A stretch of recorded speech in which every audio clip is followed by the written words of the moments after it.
In a sleek, modern office, bathed in warm wooden tones, a man with silver hair and golden glasses leans back slightly in his chair, a confident and somewhat smug smile playing on his lips. Dressed impeccably in a cream-colored suit and a deep green shirt, he exudes an air of control and superiority. With a calm but piercing gaze, he looks directly at the man across from him and says, almost casually, "So, I and her have dinner together and consider it as a cultivating love. Don't you care about it?" The words hang in the air, laced with provocation. This isn't just a question, it's a challenge. He is trying to get a reaction, testing the waters, perhaps enjoying the discomfort he's sowing.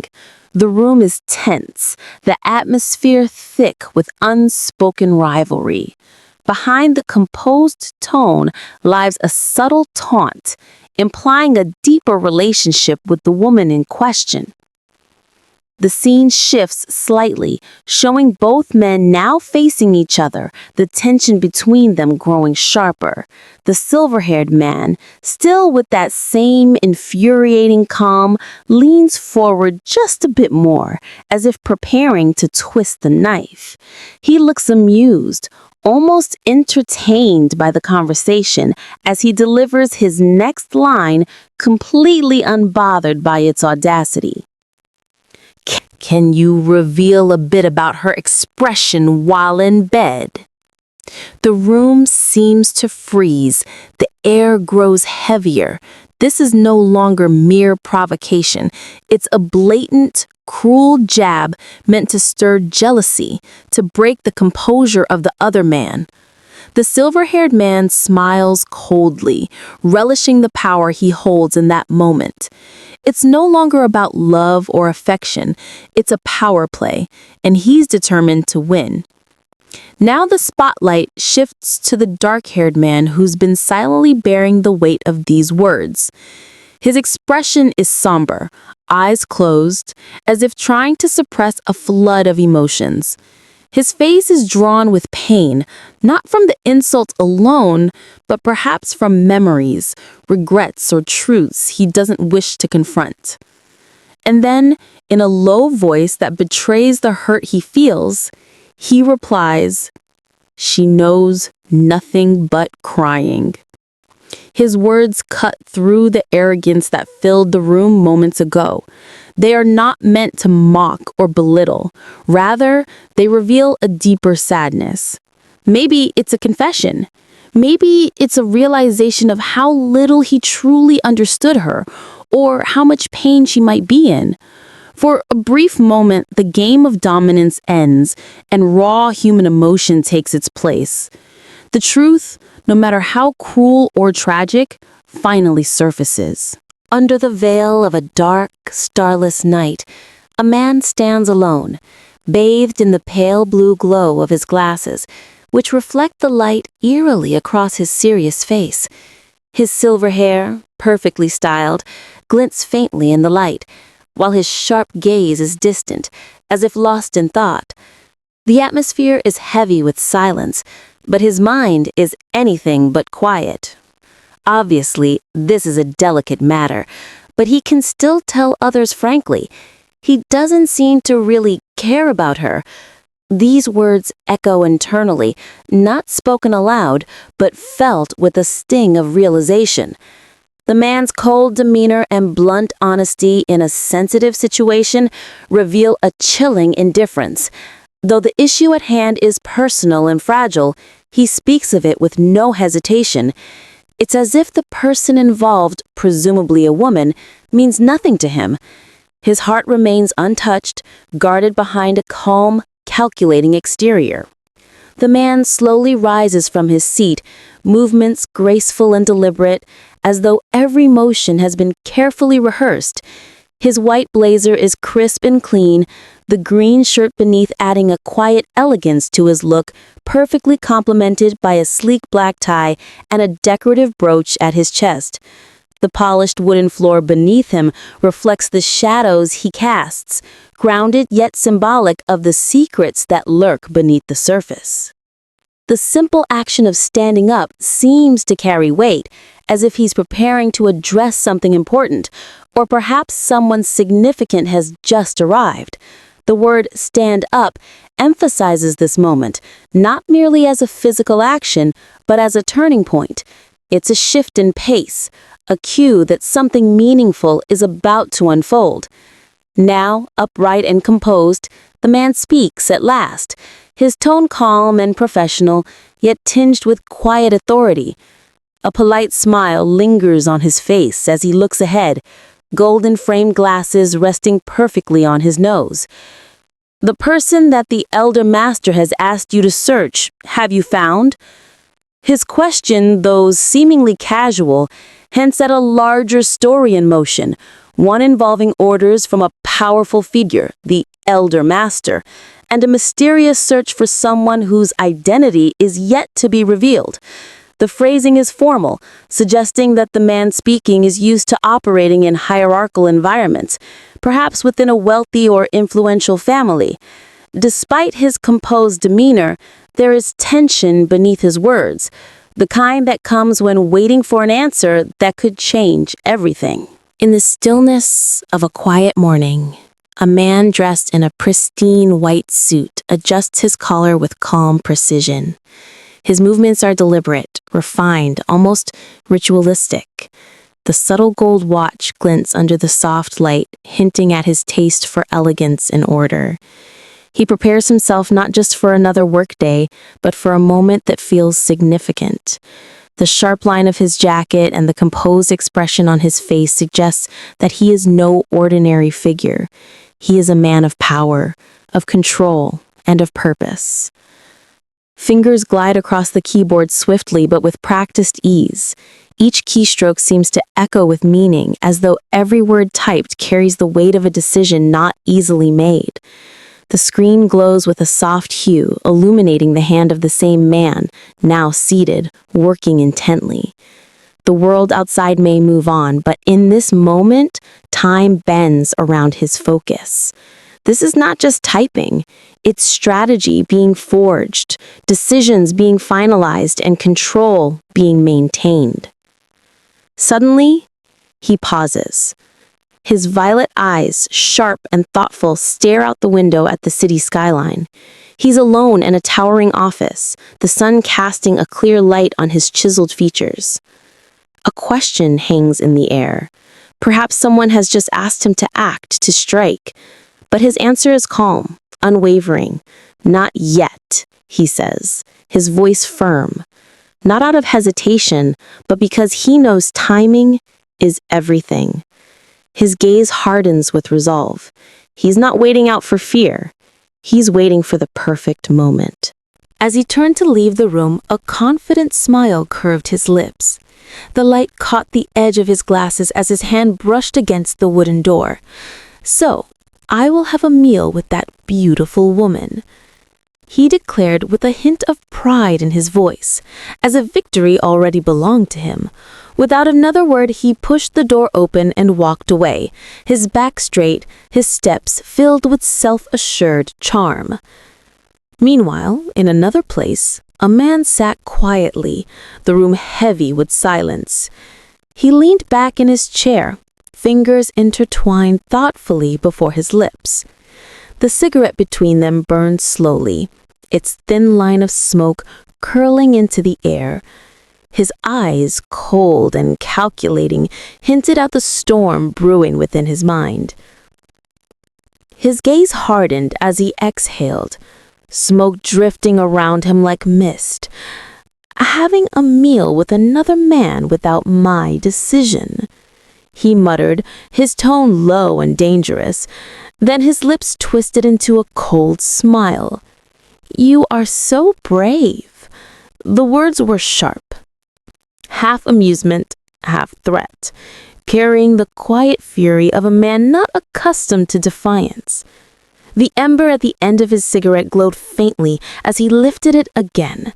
His expression remained unreadable, but the tension in the room was palpable.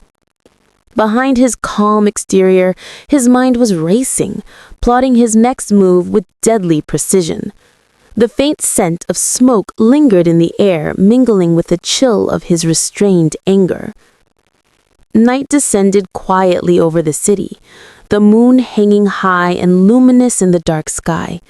Stars scattered faintly across the heavens, their light distant and cold. Beneath that serene night, unseen emotions simmered: anticipation, jealousy, and something that might have been longing.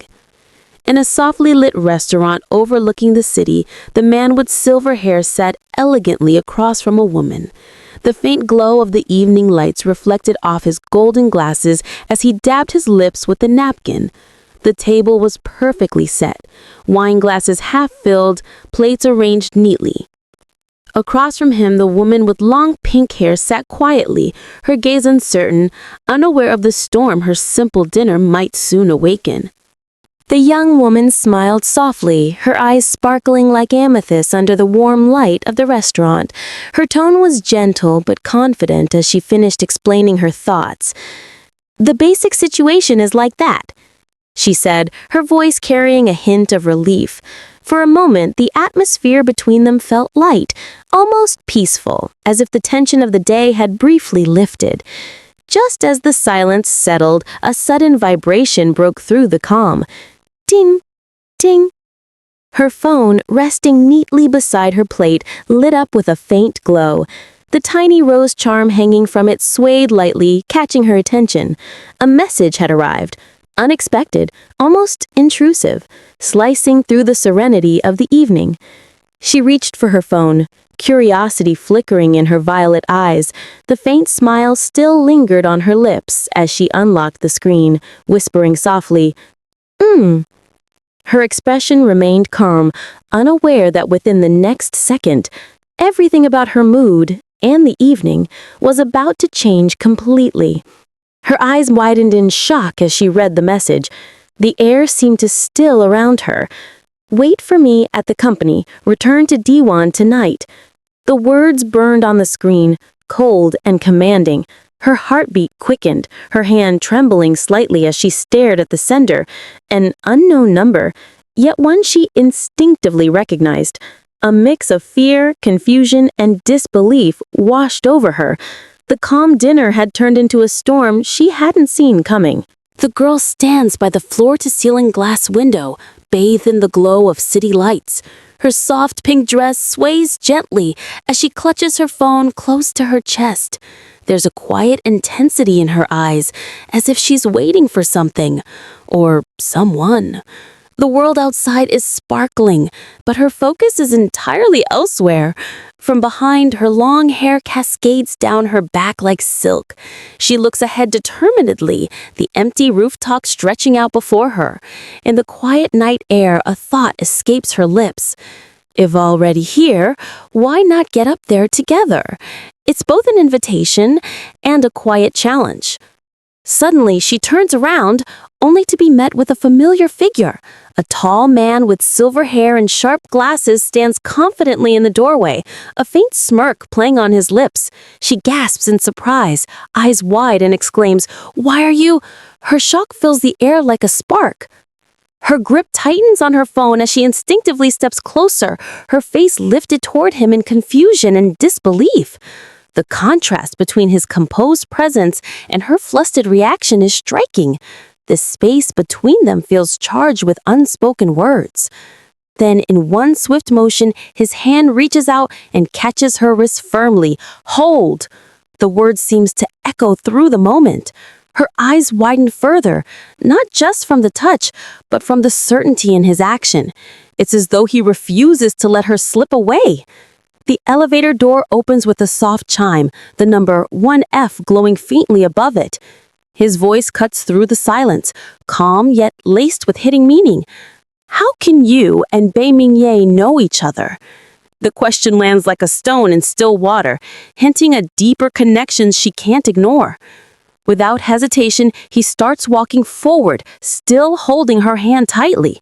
She follows almost unconsciously, her long pink hair trailing behind her like a soft ribbon in the air. Their steps are synchronized, not because she wants to, but because he doesn't let go. Between their intertwined hands, an unspoken tension grows stronger.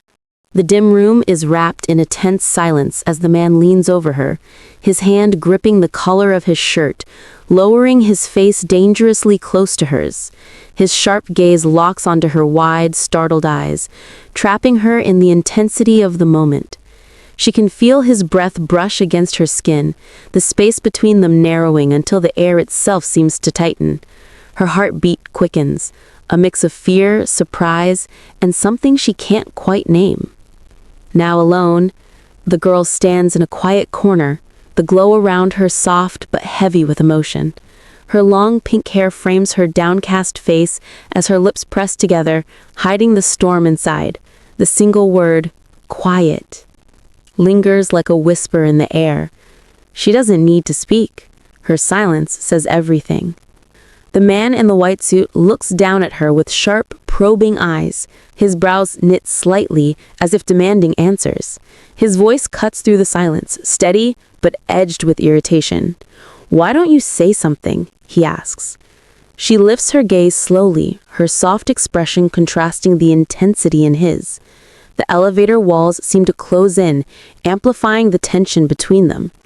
She tilts her head upward, lips parting slightly as if searching for words she can't quite form. He stands tall beside her, the crisp white of his suit highlighting his composed demeanor. In contrast, she looks small, fragile, cocked in a moment that she doesn't fully control.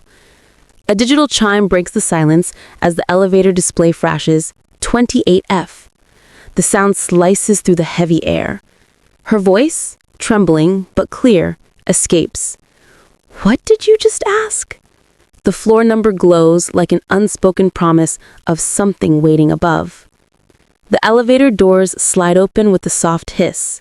She steps forward, her delicate pink heels making a faint sound against the floor. The hem of her dress sways lightly, shimmering as it catches the light. He follows closely behind, their movements synchronized, but wordless. Inside the elevator, the man's sharp gaze softens slightly, though his mind is still calculating. This is definitely the first time Bae Min-ye has sent a message to others. This girl, he thinks. A smirk tugs at the corner of his lips, revealing amusement or perhaps curiosity. She stands a step behind him, clutching the strap of her dress nervously. Her eyes, large and vivid, remain fixed on his back. There's a quiet strength in her gaze now, less fear, more resolve. The confined elevator feels like a space where unspoken truths are being pulled into the light, one floor at a time. The man in the white suit steps gracefully through the doorway, a confident smile curving on his lips. His posture is composed and elegant, his golden-framed glasses reflecting the warm light of the room. There's a quiet assurance in the way he carries himself, as if he already controls everything happening inside. His voice breaks the silence with ease, smooth and clear. "Yeah, I brought her," he announces casually.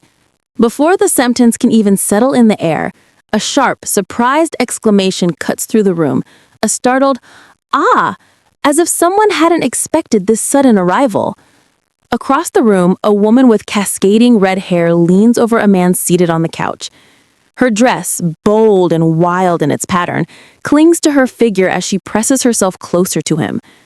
Her expression is sharp and intense, but his remains cold and unreadable, his dark eyes staring past her, as if something far more important just walked in.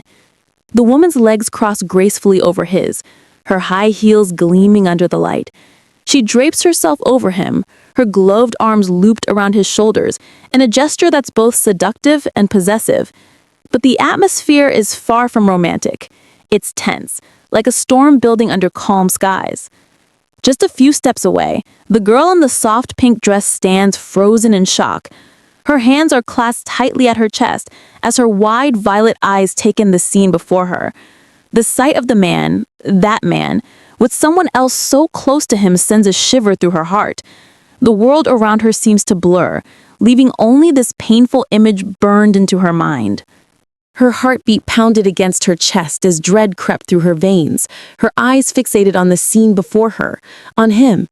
If he asks me to do it with him here, then absolutely not. Her thoughts screamed louder than her voice ever could. The sparkle of her pink dress contrasted cruelly with the darkness of the room, making her feel exposed, like a fragile doll trapped in a place she didn't belong. His voice snapped through the tension like a whip. "What's wrong with you?" he demanded, turning sharply, his golden glasses glinting beneath the warm light. She stumbled back slightly, her pink hair fluttering in the air, caught between fear and disbelief. His piercing gaze pinned her in place, leaving her with nowhere to hide. "I have to leave here quickly." The desperate thought echoed in her mind as she clenched her fist and took a step back. Her eyes darted to the door, to anywhere that wasn't here. Her skirt swayed as she turned, her entire body trembling with urgency. She didn't belong in this world of dangerous men and power games.